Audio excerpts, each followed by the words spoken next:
সবুজে ঘেরা এক বিশাল জঙ্গলে বাস করত এক ভয়ঙ্কর বাঘ।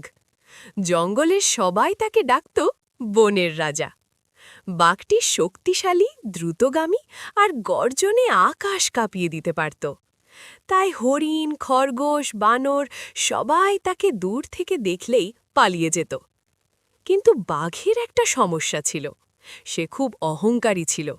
সে ভাবত, আমার মতো শক্তিশালী কেউ নেই, এই বনে আমার সাহায্য ছাড়া কেউ বাঁচতেই পারবে না। সেই একই জঙ্গলের এক গাছের গোড়ায় থাকত ছোট্ট এক ইঁদুর। ইঁদুরটি ছিল খুব চঞ্চল, বুদ্ধিমান আর দয়ালু। সে সব প্রাণীর সঙ্গে বন্ধুত্ব করত। কারোর খাবার কম হলে ভাগ দিত, কারোর মন খারাপ হলে গল্প শুনিয়ে হাসাত।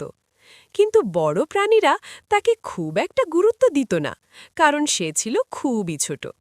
একদিন দুপুরে বাঘটি শিকার করে পেট ভরে খেয়ে এক গাছের নিচে ঘুমিয়ে পড়ল। তার নাক ডাকার শব্দে গাছের পাখিরাও ভয় পেয়ে উড়ে গেল। সেই সময় ছোট্ট ইঁদুরটি খেলতে খেলতে বাঘের লেজের উপর উঠে পড়ল। তারপর দৌড়াতে দৌড়াতে কখন যে বাঘের পিঠে উঠে গেছে সে নিজেও বুঝতে পারেনি। হঠাৎ বাঘের ঘুম ভেঙে গেল। সে গর্জে উঠল, কে সাহস করল আমার গায়ে ওঠার? ভয়ে কাঁপতে কাঁপতে ইঁদুরটি বলল, মহারাজ, ভুল হয়ে গেছে, আমাকে মাফ করে দিন, আমি ইচ্ছে করে করিনি। বাঘ রাগে দাঁত বের করে বলল, তোকে এক খোলে খেয়ে ফেলব। ইঁদুরটি কাঁপা গলায় বলল, মহারাজ, আজ যদি আমাকে ছেড়ে দেন, একদিন আমিও আপনার উপকার করতে পারব। বাঘ হো হো করে হেসে উঠল, তুই আমার উপকার করবি? এ তো ছোট্ট একটা প্রাণী।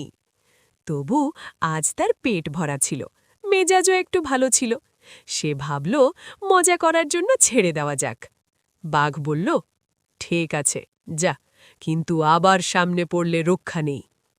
ইঁদুরটি প্রাণপণে বৌড়ে নিজের গর্তে ঢুকে গেল। কয়েকদিন পর জঙ্গলে এলো কিছু শিকারী। তারা বাঘ ধরার জন্য বড় একটা জাল পাতল। রাতের অন্ধকারে হাঁটতে হাঁটতে বাঘ সেই জালের উপর পা দিল, আর মুহূর্তেই জালে আটকে গেল। সে যত শক্তি দিয়ে ছটফট করল, জাল তত শক্ত হয়ে গেল। গর্জন করেও কেউ তাকে ছাড়াতে পারল না। সকালের আলো ফুটতেই শিকারীরা ফিরে আসবে, এই ভেবে বাঘের ভয় লাগতে শুরু করল। প্রথমবারের মতো সে বুঝল, শক্তি সবসময় কাজে আসে না। দূরে বসে ছোট্ট ইঁদুরটি বাঘের গর্জন শুনল। সে শব্দ চিনতে পারল, এ তো বনের রাজার ডাক।